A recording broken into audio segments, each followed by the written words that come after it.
All right, so in this video, I'm gonna go ahead and unbox the Sony FX2. For one thing, it came in cheaper than the FX3, and the FX3 currently doesn't have any of the AI features that I thought were pretty cool. I'm hoping the FX2 will be a good addition, and it just came in today. So I'm excited. We're gonna go ahead and open this up. This one came in at $2,700. I bought it on pre-order, so hopefully there's no price increases with the tariffs. You never know. But wow, very small little box. And here it is, the FX2. It comes with one of the newer Sony batteries. They give a little eye cup here. So this is the camera, and I love new stuff. Feels very nice. It has a fan, so there won't be any overheating. Especially because this is going to be eventually a C cam. That's kind of how I need to judge it. I know there's definitely some concerns on the sensor readout speed, so that'll probably cause some jello if you move really quick with it. But if you do tripod type shots, I don't think it's too much of a concern. You know, for me, when I shoot weddings and I need a good reaction shot, people aren't moving that quickly. It's not like I'm shooting sports. Dance, I would say probably. I mean, I think that's kind of, a little bit of a bummer that like the sensor readout speed's like 26 milliseconds or something like that. But yeah, it's cool. So basically it has a little eye cup, so you can kind of do that. When I turn on, it's very lightweight. It's actually very lightweight. It's also, it's touch screen here, so I'm setting it up. Okay, cool. So it looks like it has some pretty good shutter. It literally comes out of the box with shutter angle enabled, so that's pretty cool. Really like a home button right here, and so if I press that home button, it brings up this screen. I wonder if you guys can. Let me try to lock that on focus here, but it pretty much has this screen here. So that's like the newer menu that you can use to shoot with. And then they have exposed now this plug-in power and the headphones. But to be honest, I usually use this shoe mount for putting a mic on. So let me just test that out. I have my little microphone, and I'm gonna go ahead and stick this on top. Yeah. So I mean, it comes in the way a little bit. You can't go fully up, but I don't think I really will. I would say for a C camera, definitely really strong, very good. You could even use it as a pretty good B cam. So if you have someone else kind of shooting on the side as your second shooter, like this could work. And I'm usually gonna be sticking this on the tripod, to be honest. So like I'm getting a ceremony wide angle shot. People aren't gonna be moving that quickly. I think this is sufficient. But like, okay, take for example, if I'm shooting this, and you can see there's like straight lines there, you know, for this thing. If I'm going left to right, that's the amount of jiggle I'm getting, right? So 4K turning, you know, that's the amount of jiggle. But it's definitely locking on that focus pretty well. So this is what it looks like.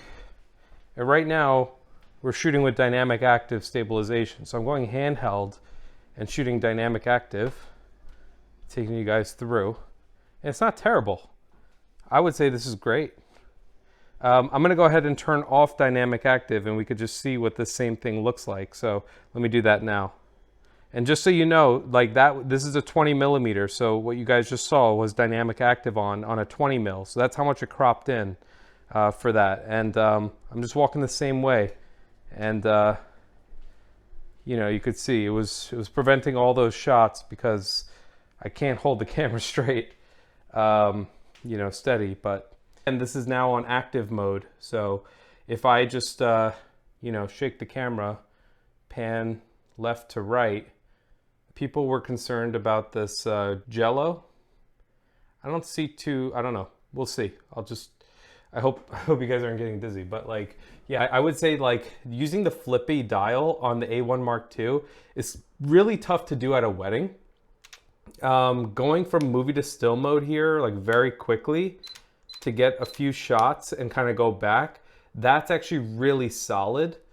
Because, you know, at a wedding when you're shooting, you just want to quickly go and get the shot and then go back. So to be honest, I actually prefer the movie and still mode button here compared to the A1 Mark II, which I bought. So like, that's a question, you know, should this A1 Mark II and FX2 dynamic be a thing?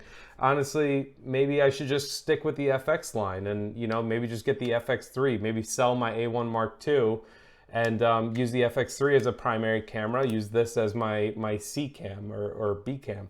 And when the new one comes out, get that as my A cam. That's probably the move. Once I go into stills mode, you'll see that light turns on and the flashes work. You guys can see flashes work. So that's actually pretty neat.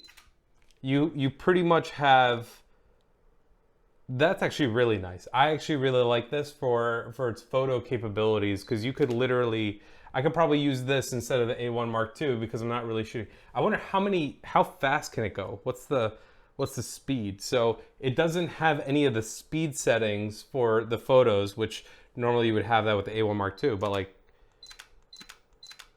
it's pretty quick, but it's definitely not continuous shooting. It's like you can get a quick snap.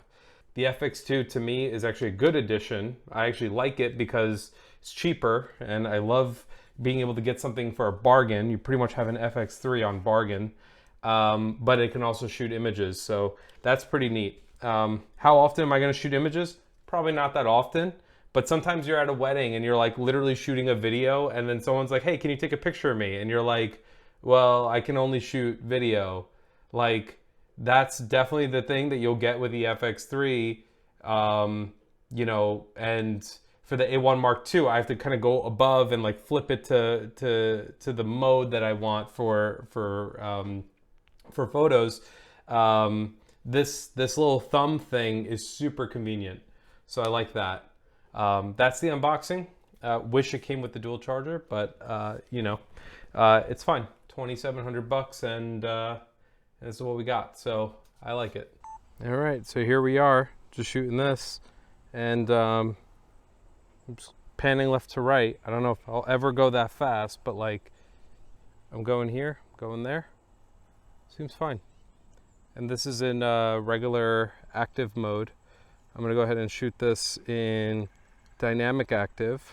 Oh, that was standard. This is now active. That's active mode. This is 4K, 30 frames. And this is now dynamic active.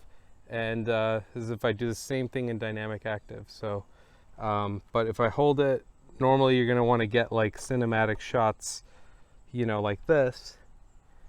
And, you know, this is dynamic active. This is literally, I'm walking with my hand and trying to stabilize the shot with my hand. I put my eye on the viewfinder for like a moment for that. And yeah, but this is the camera. I think it's fine. I think it's good. If I'm shooting a shot like this of like a venue and I'm literally walking normally left to right, you know, I'll see if I can get the ring to show you guys how I'm shooting, and like literally I'm going one hand and shooting like that. So dynamic active, I think pretty good. Sensor readout, less of a concern. Yeah, and I'm normally shooting, you know, 30 frames anyway. I'm gonna try 60 frames. You could tell it cropped in quite a bit, and that's because it's using the APS-C mode for the 60 frames. So like, you definitely notice that. I would say probably not as ideal for 60 frames when you're getting like these slow motion shots. They definitely crop in quite a bit, but I would say not a bad camera. I would say if you use this with dynamic active stabilization and 60 frames, you're really gonna crop in. So they definitely keep some limitations on here, which they have to be able to sell their other stuff. So. All right, cool. So one thing I thought would be cool is to actually shoot the FX2 shooting the same exact shot. So this is on a 20 millimeter, and the cool thing is that because the zoom rocker is on the camera, I can like zoom all the way in here, which is a little wild. I just set up all the buttons on it, so I just basically remapped everything.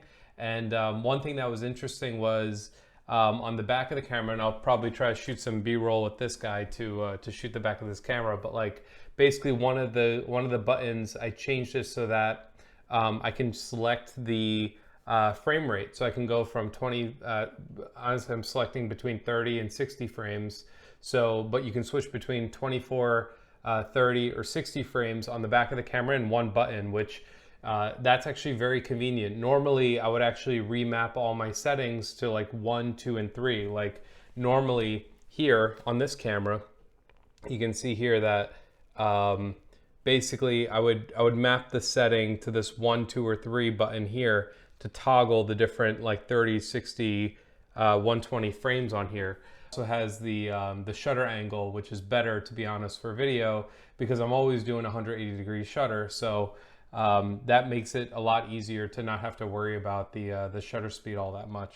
Just wanted to shoot this shot and show you guys what the camera looks like shooting just a talking head video on the FX2. So it looks great, and I feel very good about the price tag. So I'm not a lot less worried about this purchase than when I originally got the FX3 right before it. So yeah, all right, let me know what you guys think. Bye. One quick thing I want to mention on this camera, you should really turn on this anti-dust function, and in here, shutter when power off, turn that on.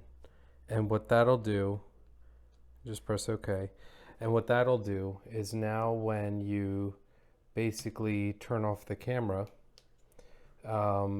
what you'll have now is you'll see that the shutter is closed to protect the sensor, which, to be honest, I think that's something that I always try to do on my A1 Mark II, and it's a lot easier to do on this because it's very easy to go into photo mode to turn off the camera and make sure that shutter's on.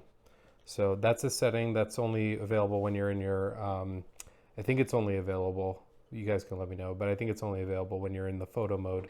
So if you don't see it available, it might be because you're in video mode. So, but if you do that, then you just go to photo mode and then turn it off, and then you make sure that you're protected. Cool.